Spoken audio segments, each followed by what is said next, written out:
I think you're absolutely right about needing to kind of stay ahead of the AI stuff. Although, the kind of doom monger in me is like, well, they're just going to catch up and you just get microtonal AI music eventually, because it's the same process by which it kind of absorbs it and regenerates it. I don't think it's going to differentiate too much, but if it helps us stay one step ahead of the AI apocalypse, then let's give it a shot. Let's go down swinging.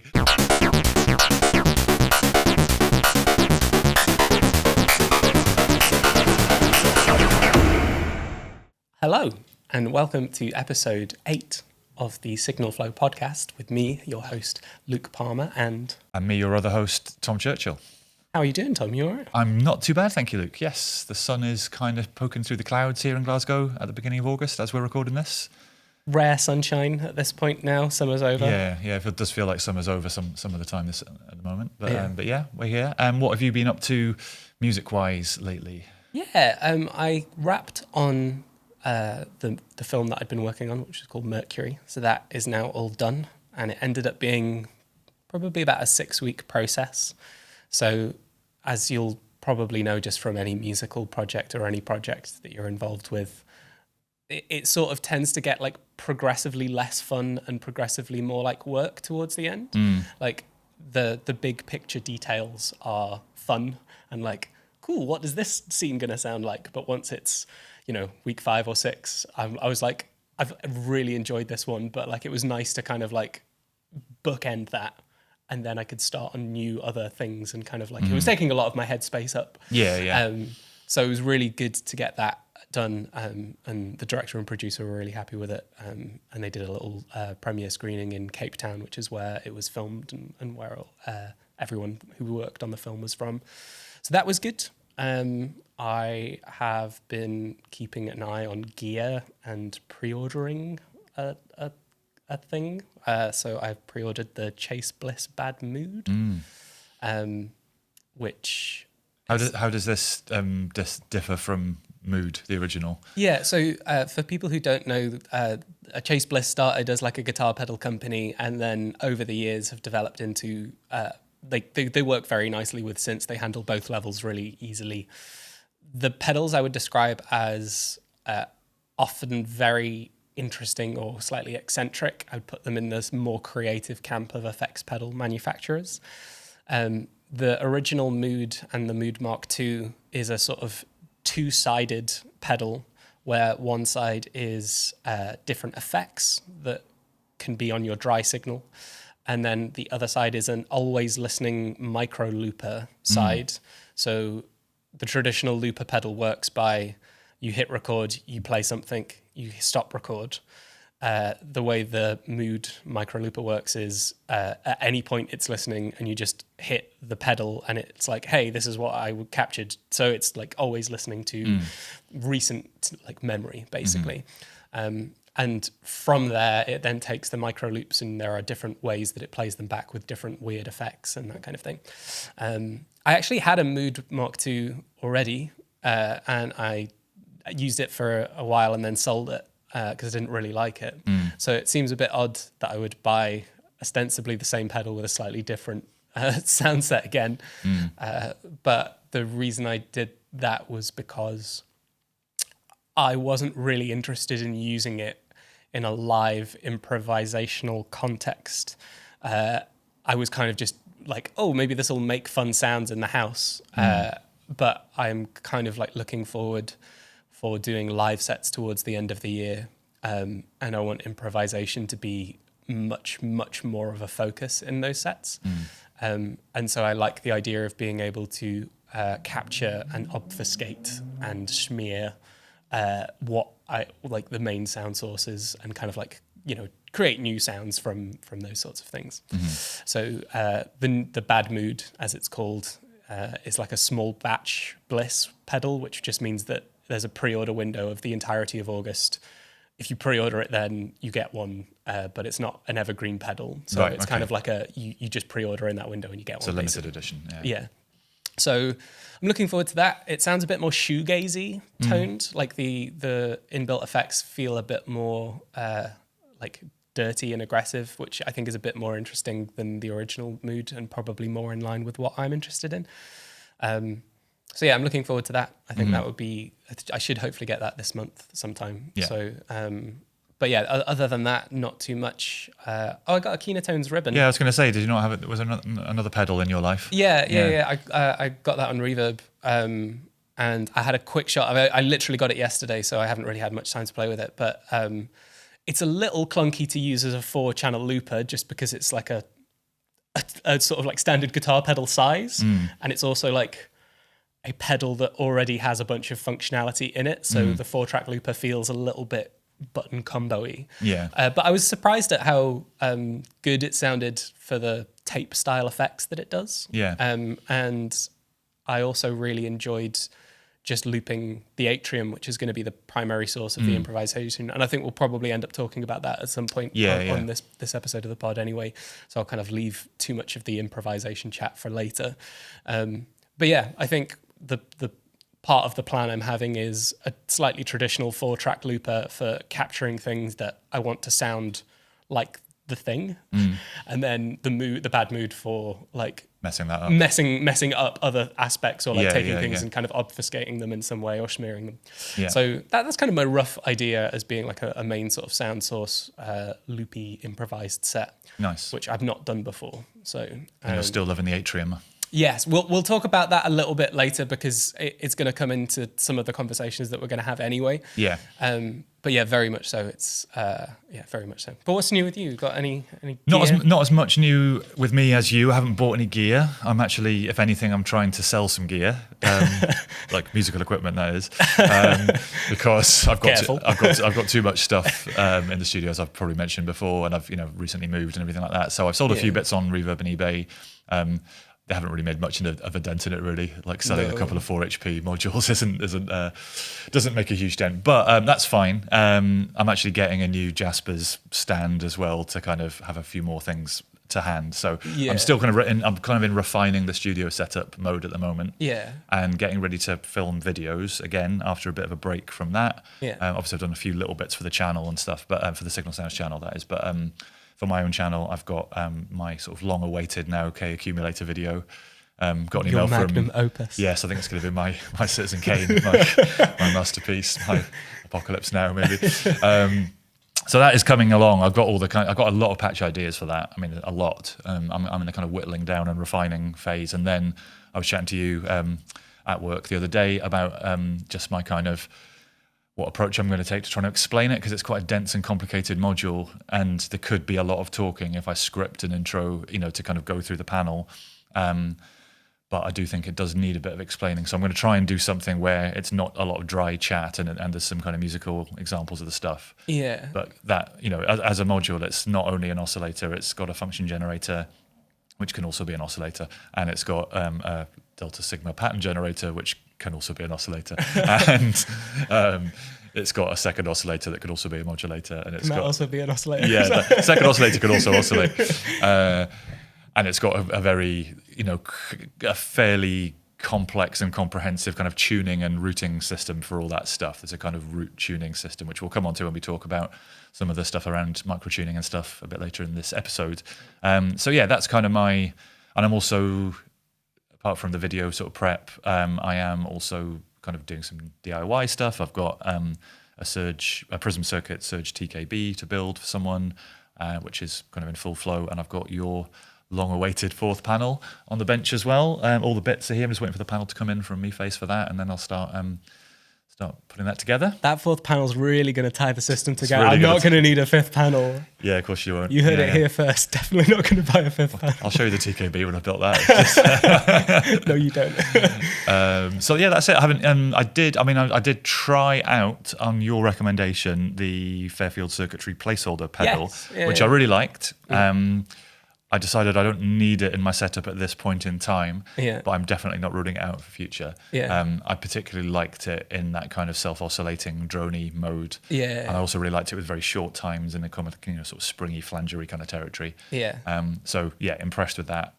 not going to purchase it right now, but Yeah. I probably will at some point, to be honest. Yeah, it's very good. The thing that I didn't show in that sort of roundup video that we did, which also just to mention, we probably won't talk about much new gear in this episode. We did a short YouTube video covering some of the new gear releases, of which I feature the placeholder pedal. So we will probably leave most of the new gear chat out for this To one. that, yeah. And that's going to be something we're going to attempt to do on the kind of weeks between podcasts going forward. It's going to be something that that could be a little bit more focused on demos of new gear, and we'll keep the podcast a bit more kind of general chat based. Yeah. Yeah.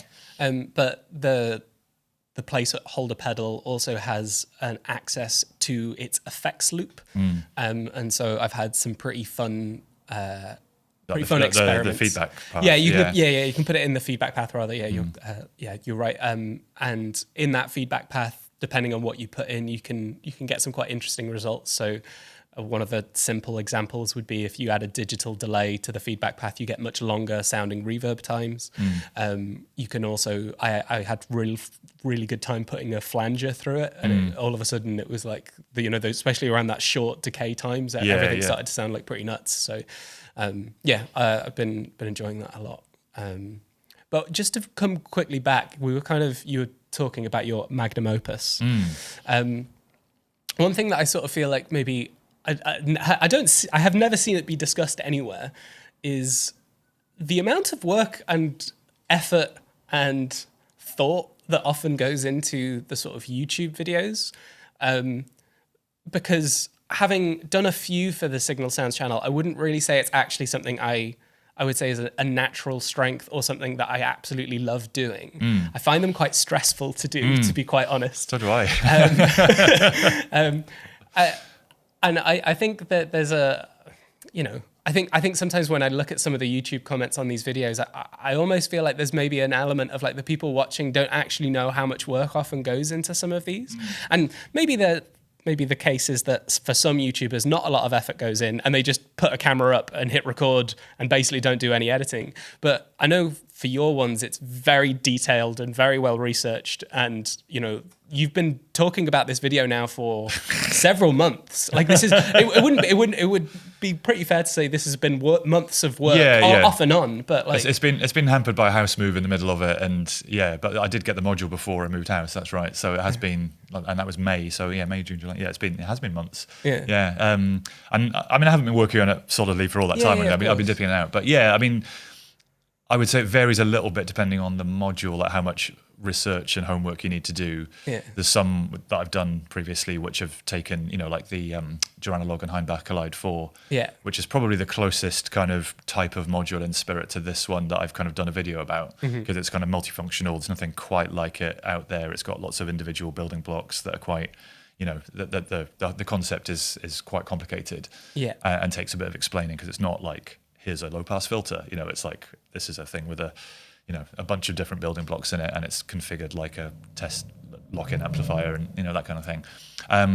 So there's a lot of work goes into those kind of ones. There are other ones that I've done which are a bit more jam focused or exploratory, which are so the one I did for the Zaru and Nahazi granular module, which I did just before Super Booth. That was partly because that was a kind of against the clock and it was a slightly different kind of video. That was much more of like making one jam, presenting that, breaking it down, showing, building it up. So there are different ways to approach this stuff. But I think with the K-Accumulator, say, I couldn't really just do like a single patch and talk you through it and hope to cover everything that it can do. So for these ones, the way I tend to work with them, and I'm sure it's the same for people like DivKid, who is a similarly, high level of research. And I mean, he actually puts, he's the gold standard, I would say, for that kind of thing. So many examples, and you can see the amount of research and work that goes into them. It's, it's insane. He must spend a huge amount of time on them. So for my process for something like K-Accumulator is I'll play with it without thinking about the video for a while and patch it and kind of come up with stuff, and then I'll start making notes about those patches, and then I'll kind of I'll end up with like a long list of maybe 15, and I'll whittle it down to the best 10 or so for this one probably. I might split this one into 2 videos, who knows, you were saying that. You were saying it was going to nearly be a 2-parter just because of how... But I've got to say their manual, which isn't released yet but is imminent, is 100 pages. So that gives you a flavour of like the possible... But do you know the beauty with this module is it's not it's although that sounds very intimidating and very complicated, Yeah. it's actually really intuitive once you start using it. And there's a little bit of preparatory homework you need to do to understand how all the blocks interact and what they all are. Yeah. But they're not actually that complicated, and it's a stereo sine wave oscillator at the end of the day. That's kind of the core of it. Yeah. It's two sine waves that are 90 degrees out of phase, and that's the underlying thing. And then it's how those things get modulated and phase modulated and wavefolded and shaped, and that stuff. That's where all the magic happens. But underneath it all, it's actually the signal path. If you strip away some of the routing stuff, it's not mind-bogglingly complicated. Yeah. At the end of the day, it's a paradigm that already exists. It's like an oscillator being modulated by another one. What's clever is the kind of, without getting too deep into it here, is that they have various different configurations of these modulation and feedback paths. Yep. And you can continuously move through those configurations. Okay. So it's not like algorithms, which you select one, and in algorithm 1, there's a wave folder, and in algorithm 2, there's a phase modulation thing. Like all these points on the wheel are smoothly interpolated between when you kind of move through. So feedback paths start to shift. That sounds very interesting. Yeah, and you can modulate that. Yeah. So that's when it's like, wow, you start kind of, you're modulating parameters, and then those parameters start to do different things as you're modulating through the main morph dial. So it's it's honestly, I'm making sounds from this thing that are, I don't think like nothing else I've ever heard. It could be like, if it's a desert island synth for sure. It's like you could be occupied for a long time with just this. Yeah. So enjoying that. That's a long-winded way of saying I'm really building up this video now. So it's just like no pressure at all. No pressure at all. Yeah, Jesus. I hope you enjoy when it comes out. In late 2027. It's going to be your GTA 6. It's just it's just going to keep getting pushed back and pushed back. Oh dear, good. But yeah, so we are going to talk in this episode, though. We don't have a sort of huge agenda of stuff to go through today, but one thing that I think has come up through a bit of our chat, you with the Atrium, me with the K-Accumulator, and with the new Chaos Devices Scorpio Quantizer, and there's a bit of a sort of something in the air in popular music as well. Yep. Around the topic of alternative tunings and microtonality. Yeah. And stuff that moves beyond 12-tone equal temperament, and whether that's microtonality or just alternative kind of scales, that kind of thing. There is, there are people like Maddie Ashman, who's been a bit of a sensation on social media and is now, her career has really taken off. She does strange tunings for her piano and things like that, and writes songs around that. And there's Angine de Poitrine. Angine de Poitrine. Yeah, the funny mask polka dot people that make... Maybe Angine de Poitrine's us. You heard it here first. No, but yeah, I recently have started to look at microtonality in a bit more detail. I think the first album that I heard where the thematic element of it was, hey, this is a microtonal album, was the King Gizzard and the Lizard Wizard album, Flying Microtonal Banana, which I think came out in like the early 2020s, maybe like 22, I think. I mean, if I'm wrong, it doesn't matter. Yeah. But I really enjoyed that album. It was really interesting. They basically just had regular guitars that they added additional frets to. So there's moments where it goes quite microtonal and quite interesting. And yeah, I think almost like the introduction for me with starting to write microtonal music was actually not necessarily a strict, I'm going to sit down and figure out how to operate into a different scale. It was just using the Surge 5-step sequencer. And I don't know if you've had a similar thing of like, I'm not aware if what I am tuning to is even a C or in somewhere between a C and a D. I don't know. I don't know if it's equal temperament like distance or just intonation difference. I'm just tuning it by what I think sounds nice to me. And oftentimes when I then go and like try and play a note on something else to accompany it, I'm like, I am not in any conventional key. Because this is a sequence without a quantizer, obviously. So it's continuous analog voltages, often being piped into an oscillator that isn't super stable either. Yep. So that combination does lend itself. Well, I don't know about you, but when I find if I'm writing a melodic line with a 5-step sequencer like that, do you find you sort of like go from one note to the next and you tune it relative to the previous one, and then you get to the end of the fifth one, then you go back to note one, and it's like, I've drifted like out of the key here as well. Yeah, so there's a real art to kind of like the relative pitches, but also making sure that they form a coherent whole, not just like relative to the last one. I definitely have that. And the other thing that I also have is like I quite like using so the way the Surge sequencer works, the sort of programmer, we'll probably put a photo of one just up here just because it's easier to visualize for those watching to visualize.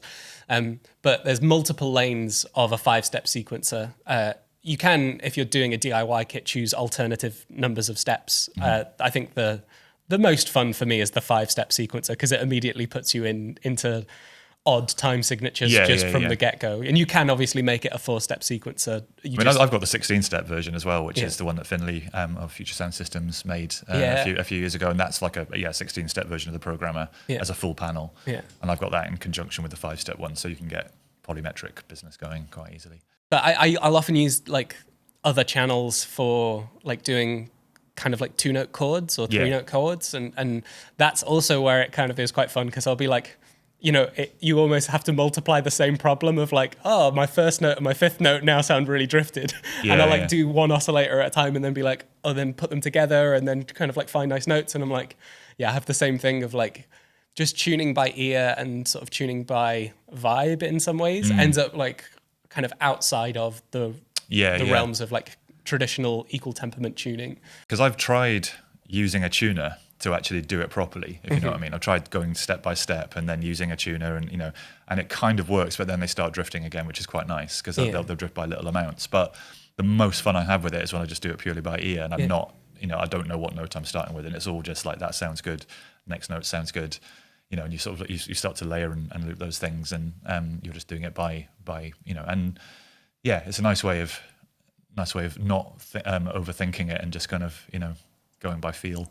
Because I should also add at this point in the podcast, just in this point in all of our podcasts, I don't know, I think you've got quite a bit more music theory knowledge than I do. Maybe, I'm relatively Luddite in terms of like, I have enough of a working knowledge to sort of like operate, but nowhere near enough. I've forgotten a lot of what I learned, but I did do. Yeah, I did a music degree and stuff. Years ago. The music and sound recording Tonmeister degree. So there was a lot of theory in there. So I've got a pretty good working knowledge of like Western music theory, I suppose. But I don't know much about non-Western theory, and I don't know much about alternative tunings, and I have forgotten a lot of it. So a lot of what I do when I'm making music is pretty much instinct and vibes rather than, I must go from this dominant seventh to this progression and that kind of thing.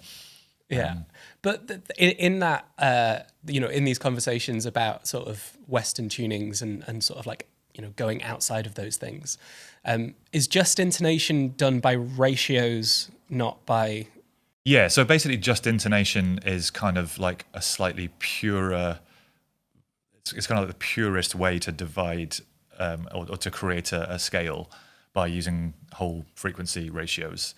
But when you then transpose that, so if you could do a just intonation tuning for C major, say, but then if you were to use those same notes to play D minor or play another, or you could do an octave starting from C with all the semitones in it, and then if you use that same tuning and you start on an F, the relative, it'll sound weird, like it won't sound quite right. So it's kind of great for if you know a key that you're going to be in and you can tune to that.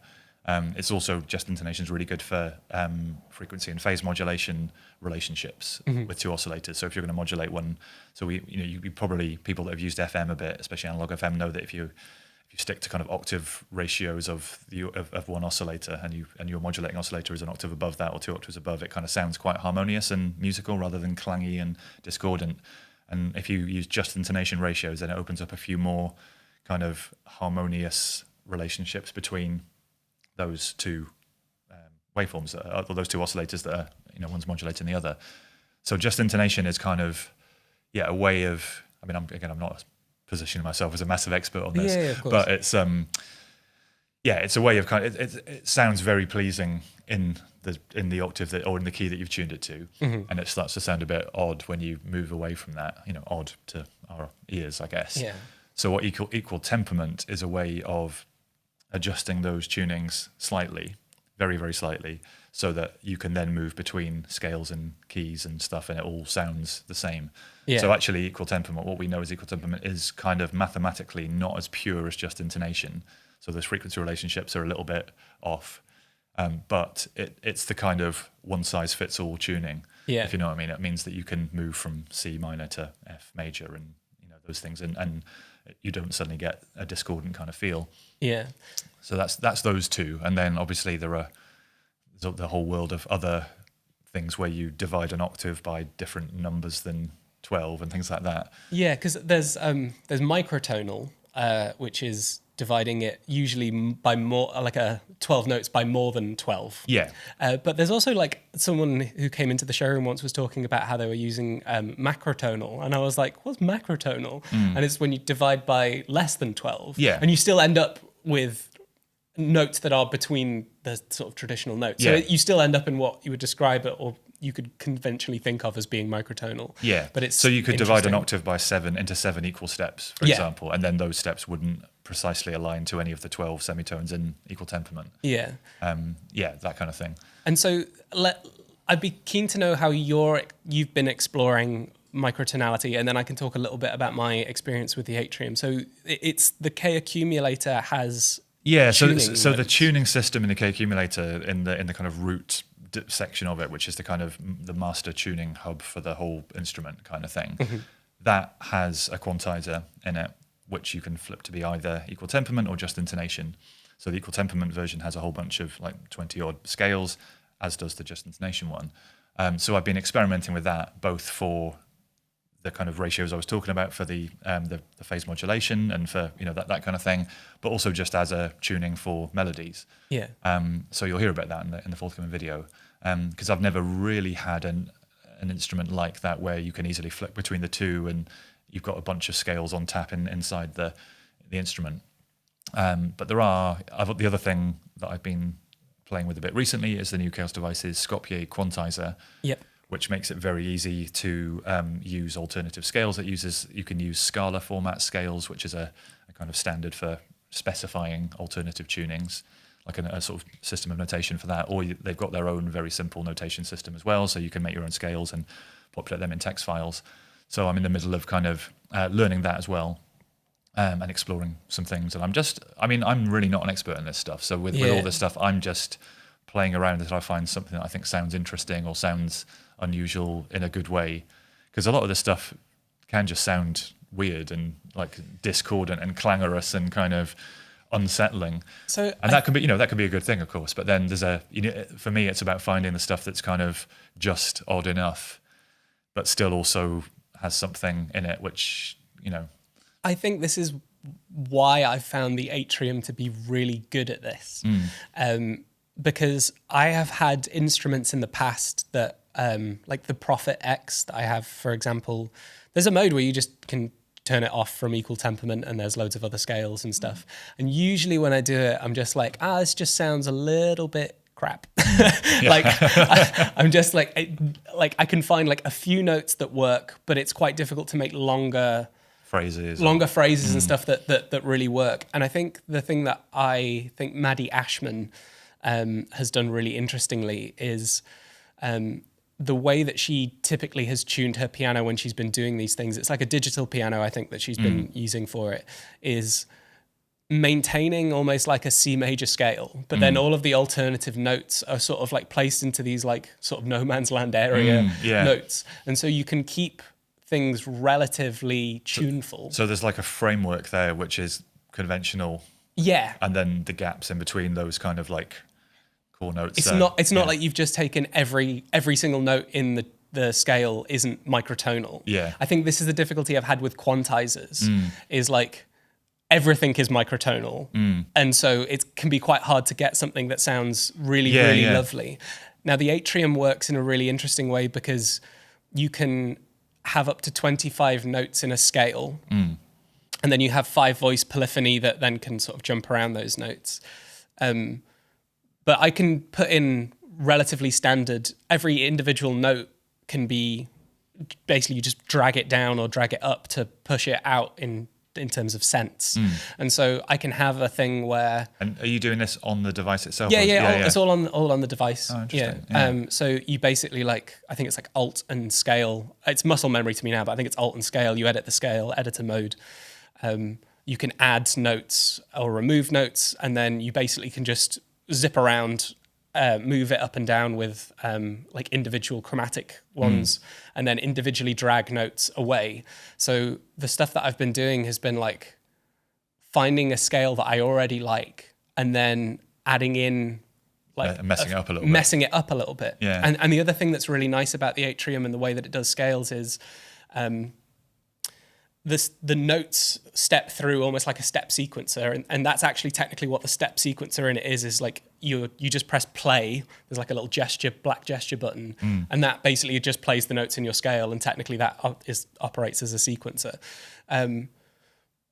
But you don't have to, there's not like a linearity with the notes. It's not like notes have to go up or have to go down. So you can jump between octaves quite freely.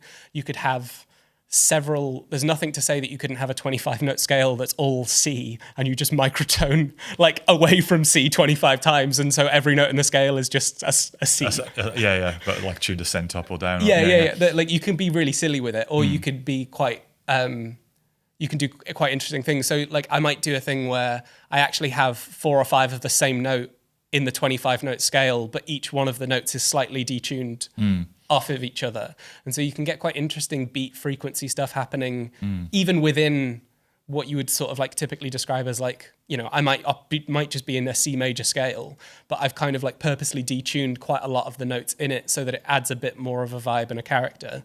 And then other things that I can just do is like, I'll just put on a record that I know is in just intonation and then just listen to it and just tune by ear all the notes in the scale, press stop, and then on whatever song was playing that was I know is in a weird tuning, and then I've just that's kind of my approach to making custom scales on Atrium, is picking songs that I think sound really interesting or have a particular mood. Yeah. And then you're just like singling out a note basically at a time. Yeah, I'm just going through that. Yeah. Interesting. And so I'm just tuning by ear to a piece of music that already exists. So you were saying that you don't have much music theory kind of training, but you've clearly got a fairly strong ear in terms of being able to hear, these kind of very subtle differences in tuning and being able to sort of tune to. So you're talking about like a piece of music that's got lots going on in it. I will literally just you're like homing in on one note from that piece of music, and then you're tuning your So I'll put like I've done it with some Maddie Ashman stuff where like I'll just be like tuning by ear to like the sort of like microtune notes that she uses.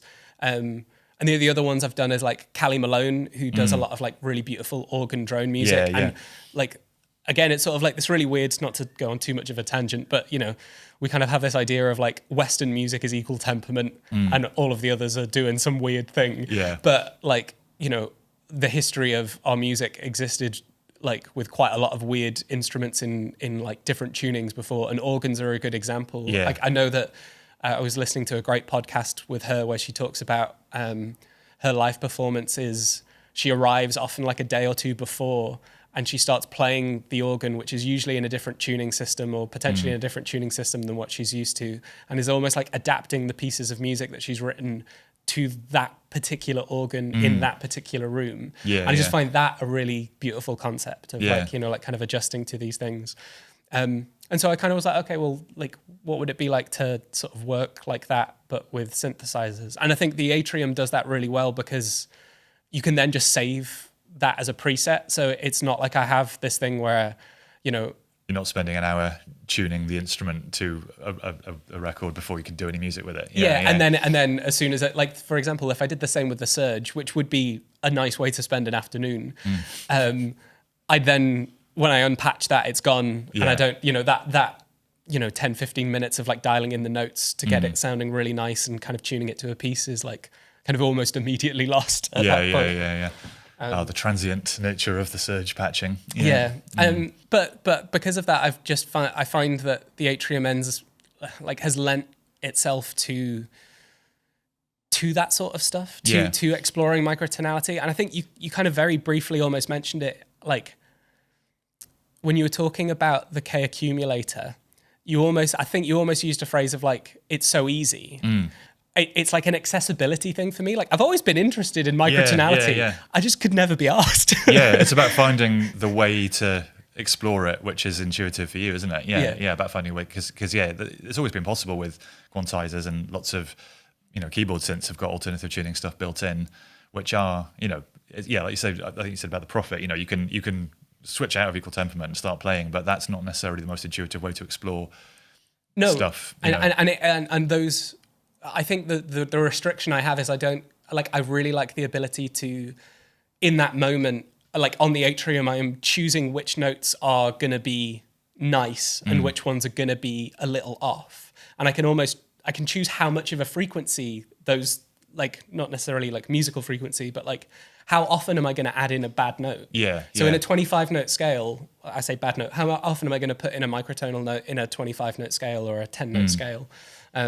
It's the ease that has allowed me to explore it in an interesting way. I think what you're talking about is kind of like you are making a very customized scale of your own, effectively, by doing this, and that is the stuff that is not easy to do just by switching to a different tuning system in a synth, because that then just locks you into a whole different tuning system. And I think what you're talking about is exploring it note by note and kind of interesting. So is this going to be a kind of cornerstone of the improvisational live set that you've been talking about with these pedals and the Atrium? I think so. The two major things that I don't want to sort of like, I feel like I keep talking about the Atrium, but it is probably the most compelling instrument I've played for as long as I can remember. It opened up two things for me. It opened up this customized scales and tunings that meant that it's very easy for me to just deviate from things sounding perfectly in tune all the time. And then the second thing is, as someone who doesn't have a ton of music theory, I quite like improvising, but I've never really had the musical chops on any particular instrument to improvise for long enough. Like I can... So, for example, some of the Surge compositions I've done, I have this Surge patch going, and then I'll play like on the Super 6, or I'll accompany with chords.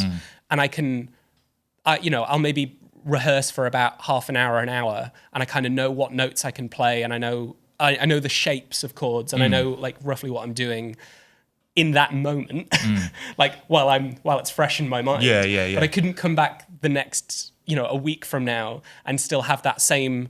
I don't have the muscle memory. I'm not a great player and a great musician in that sense. And you're not like, so I was doing A minor 7th and then I went to D minor 9th and I just don't have that.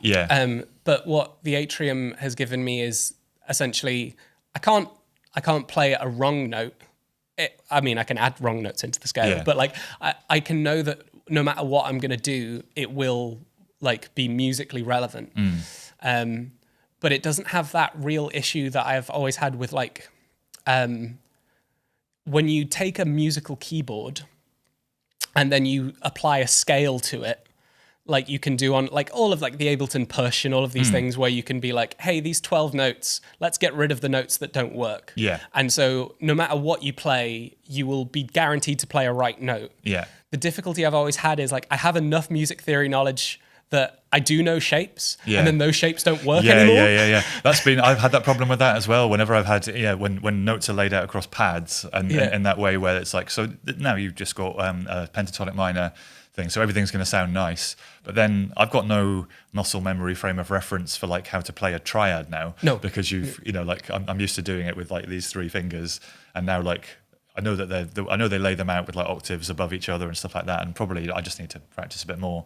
But I'm the same as you. As soon as I switch to a different one of them, it's like I'm starting again about like memorizing shapes of things to play the chords. And I'm not a great player either. Like I'm definitely, I did play piano when I was younger and stuff, but I'm by no means like a great improviser or a great keyboard player in any kind of way. I'm definitely just feeling my way around, and that we've joked before, that's what sequences are for. It's like I can come up with a melody, but like I can't play it consistently.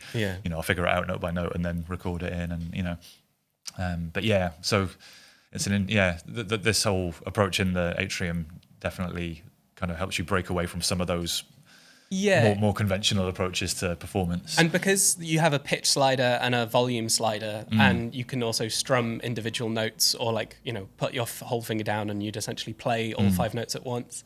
I can I've always had the musical ear to know what chord I want to play next, but never really had the chops to be able to do it. Yeah. And the difficulty is with the Atrium in that sense is like, I can't guarantee that the next one is going to land on the exact chord that I want because I'm just looking at like the note slider, but I'll know like in my ear, I'll be like, okay, so I need the chord to go lower. Yeah. So I'll move the slider lower and then push that up and be like, oh, thank God that was the right chord. But in some ways that is also quite fun because I think we've spoken about it and I've definitely spoken about this with customers in the showroom.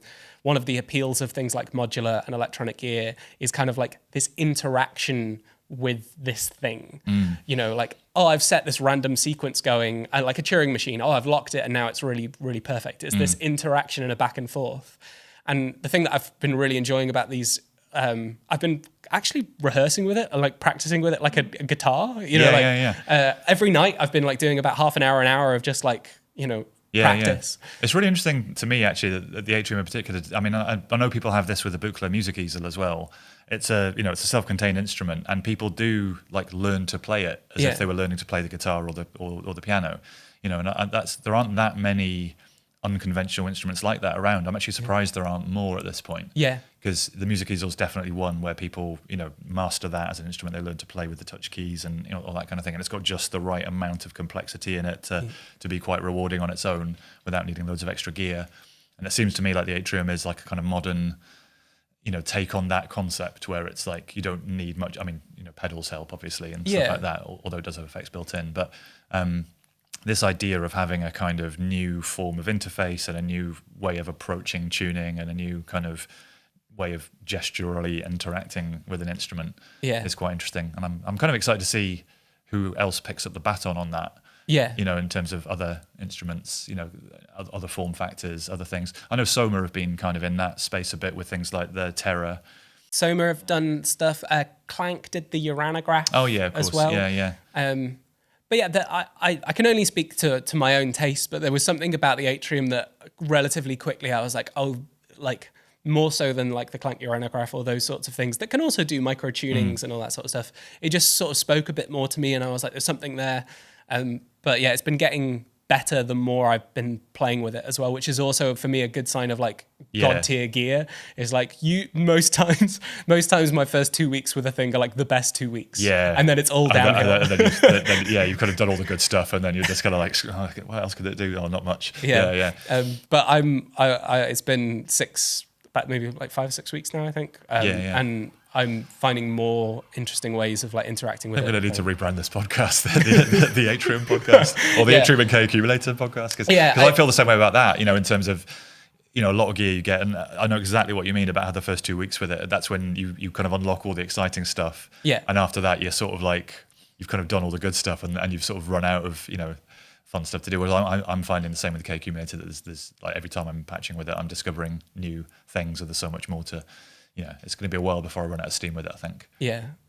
And I think like in terms of like, just to go back a little bit to the sort of microtonality that we were speaking about, I think one of the things that I've been really appreciating with being able to work in those things is it feels a little, microtonal music feels a little bit different to me.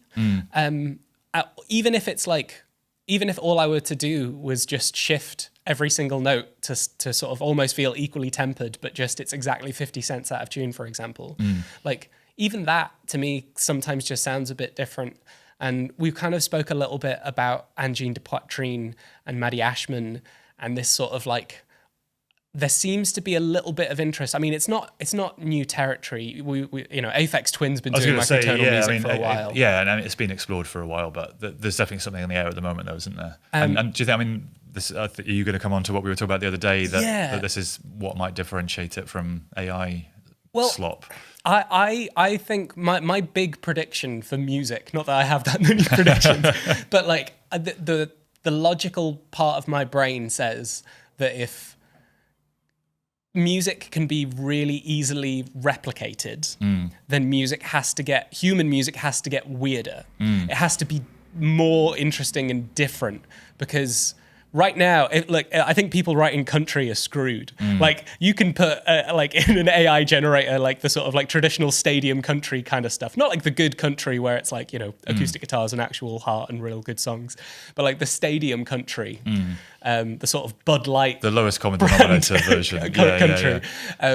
That to me is like, you know, so easily replicated by those sorts of devices. And I kind of feel like as a whole, what we're going to see in maybe the next few years is maybe like, what do you do when AI can lo-fi beat to chill, relax to better than you can? Yeah. Like, I think we're going to see music having to take odd time signatures, microtuning, slightly weirder stuff. But do you think the audience, do you think mainstream audiences are ready for this stuff yet? I don't know if they're ready for it, but I think I think the reaction will be that like AI music will become a bit more prominent, and I think there will be a reaction to that, which is I don't like this. It feels like it's missing something, and I think the creatives are gonna have to push the boundaries a little further. I think Maddie Ashman is actually a really good example because her stuff is it's very conventionally pop music, but with some stinker notes in there. Like you're like listening to it being like, this is not like pop music I've heard before. Yeah. It's like pop music from a bad dream. Yeah. It's like bad trip pop music. But I think she's a good example of like where I think music might start going. Is like these weird time signatures I think will become a bit more to the fore. I'm definitely here for that. I'm really, you know, I think the rhythmic stuff is maybe slightly easier for people to kind of get their heads around than the tuning thing. But I think the combination of it. I think you're absolutely right about needing to kind of stay ahead of the AI stuff. Although, you know, the kind of doom monger in me is like, well, they're just gonna catch up and you just get microtonal AI music eventually because it's the same process by which it kind of absorbs it and regenerates it. I don't think it's going to differentiate too much, but if it helps us stay one step ahead of the AI apocalypse, then let's give it a shot. Let's go down swinging. I do agree, right? Like I think ultimately you could, you know, it seems that you can just train them on anything.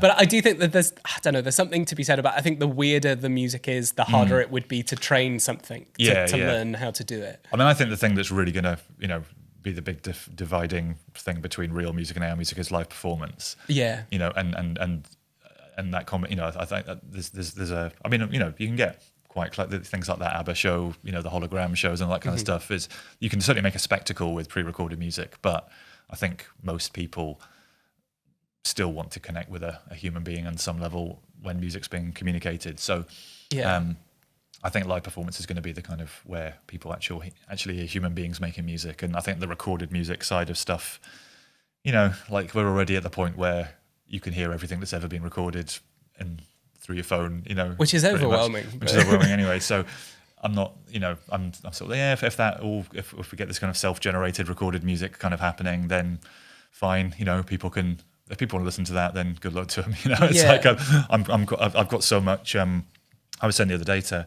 someone that, you know, if I stopped acquiring new music today, I would still have such a vast archive of amazing music that's been recorded over the last 100 years or so. I don't think I'd ever get bored, you know. No. I completely agree. And actually, now that you've mentioned it, subconsciously, and to a certain extent, I have actually thought about it consciously as well. I think my desire to do a set that is more improvised actually does stem from a similar thing of like, my goal is to do a live set that has no pre-recorded samples and no pre-recorded sequences. So I think those are the two things that usually feature in an electronic live performance is like you either have a sequencer that's got some songs on and you press play and you're interacting with it, or there's some samples and you're also doing some stuff live, but you know, it's usually one of the two. You've got some building blocks to start from, My goal is to do, by the end of the year, like an Atrium live set that is, I have like, and you only have 5 presets in the Atrium, so it'll be 5 presets essentially with like different instruments and different scales in, and a couple of loop pedals, and it's all generated in real time. And each performance will be completely different from the previous one. And I think that's just because I think that people, I think I'd rather in a sort of like going down swinging sort of Yeah, way. yeah. I think I would rather go up, and maybe it's not the most accurate representation of what my recorded music sounds like. Maybe it doesn't sound anywhere near as polished. Yeah. But my hope would be that it's kind of more interesting as an experience, and that you can hear, oh, he's just looped that. Oh, now we're going in, like I'd rather do something where it's like maybe a bit rough around the edges. Yeah, but the hand of the creator, the human creator, is audible. Yeah.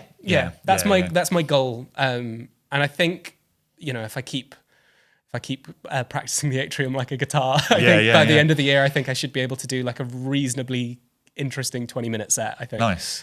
Can we record one for the channel? Yeah. for a podcast special. I think a lot of people are probably, if they've made it this far through the pod, will be like looking forward to hearing what that sounds like. So definitely. We can maybe do a special Signal Sounds in-store performance. We've got a gig. I'm organising another quadraphonic gig, which we'll confirm the details of in a future pod. But there'll be another quadraphonic show in Glasgow, which I'll be performing at, which will be exciting. And there'll be more of. It won't be. I don't think that one is the right one to do fully improvised, because the spatialization is actually a whole other thing to think about. But it'll be a step on the road to this thing. There'll be a lot more of that sort of free form improvisation in there. Nice. Well, looking forward to both of them. Yeah. So to finish off, any recommendations from you at the moment? Anything you've watched or listened to or read that you've enjoyed? I have been reading All the Pretty Horses by Cormac McCarthy. Which I've very much enjoyed so far. I haven't quite finished it, but I'm getting close to the end. Cormac McCarthy wrote Blood Meridian and No Country for Old Men, and his stuff is The Road, typically quite gritty, quite violent. All the Pretty Horses is slightly prettier. less bleak. Less bleak. It's a bit more descriptions of stunning vistas and tales of riding horseback. Nice. It's really good. I like it a lot. I've been really enjoying that. And I also watched, Rob here recommended, this was maybe over a year ago now, that I watched The Conversation with Gene Hackman. And I loved that film. I thought it was great. I have a Nagra tape machine, and I'm a big tape machine fan. So I could have watched it with the sound off just to enjoy. Just to look at them, to enjoy the gear. But Gene Hackman plays a paranoid, he's like a sort of surveillance guy who taps in on people's conversations, and he's himself is very paranoid. The soundtrack's great. The sound design is great. It's a really good film. It was excellent all the way through, and definitely one that I think would get better with a rewatch as well. Did you get a bit of a jolt when you realised how similar the theme is to the Severance theme tune? It's too similar. It's the second chord is like the only thing that's different. It was very strange. It's got a different melody over the top of the chords. It does, but the chord, like even down to the fact that it's just like the the rhythm of the chords. The rhythm of the chords, and the fact that the bottom note doesn't change and it drones. It's like it was quite strange. It's, if you want to go and listen to it, it's Amy's theme is what the piece of music is called, and obviously Severance's main theme. If you want to do a side-by-side comparison, it's crazy. When it happened, I literally paused it and turned to Phoebe, and I was like, "That's Severance." There's someone watching Severance in the room. But yeah, it was really, really good, and definitely enjoyed that one. What about you? What are your picks? I've got a couple of music-related things. I picked up as a birthday treat for myself recently the first-time vinyl reissue of Monolake's album Interstate, which was a bit of a foundational album for me in the early 2000s. It's by Monolake, aka Robert Henke, one of the co-founders of Ableton, and it's very much the sound of Ableton Live in the early 2000s, but it's like a beautiful dub techno kind of ambient album with beautiful stuff, and there's a lovely vinyl reissue of it. So I've been listening to that in my new abode, and I've been reading, among many books on my bedside table, the music-related one I've been reading is Aftershock by Lauren Martin on Velocity Press. Shout out to Lauren and her brother Ryan from Rubber Dub. It's a chronicle of the original kind of early dubstep scene in London and elsewhere in the mid-2000s, with some great photography in it by Georgina Cook. And it's like an oral history from extensive interviews with all the key players in that scene. And as someone that was kind of quite into that music at the time, it's really nice to kind of hear, to read about all those foundational moments in the own words of the people that were there and were doing it. So highly recommended, as are most of the books on that Velocity Press imprint. Yeah, all the Velocity Press stuff has been... It's a great publisher that's kind of devoted to interesting books about electronic music. And there's novels, there's kind of history books, there's books of photography and flyers and stuff in their catalogue. So yeah, shout out Velocity Press. So have you been dreaming about dubstep? Being on your bedside table reading it? Yeah, I've been just going to bed thinking of like bass vibrations and stuff. Yeah. Nice. No, it's good, enjoying that, and big up Lauren. While we remember, we would like to share out and get a call out for some more questions. Yes, we probably should have done this at the start of the episode because not everyone will still be watching or listening by this point. But for those that are, if you're the elite, top tier listeners, we would love to get some more questions in, and we're going to do a sort of special episode at some point quite soon where we focus all on like a listener Q&A or a watcher audience Q&A. So any questions about modular synths, non-modular synths, electronic music gear in general, recording techniques, music composition, performance, anything to do with anything that we talk about, Surge, Buchla, all that Eurorack, stuff, whatever, hit us up at signalflow@signalsounds.com or leave a comment in this video comments if you're watching the YouTube version, and we will get to as many of them as we can in a future episode. Yeah, probably a couple of episodes time, I think. And yeah, got some more guests in the pipeline and some more topics to cover in forthcoming episodes, so stay tuned for more. But in the meantime, thanks very much for watching or listening, and we'll see you next time. Cheers. Bye.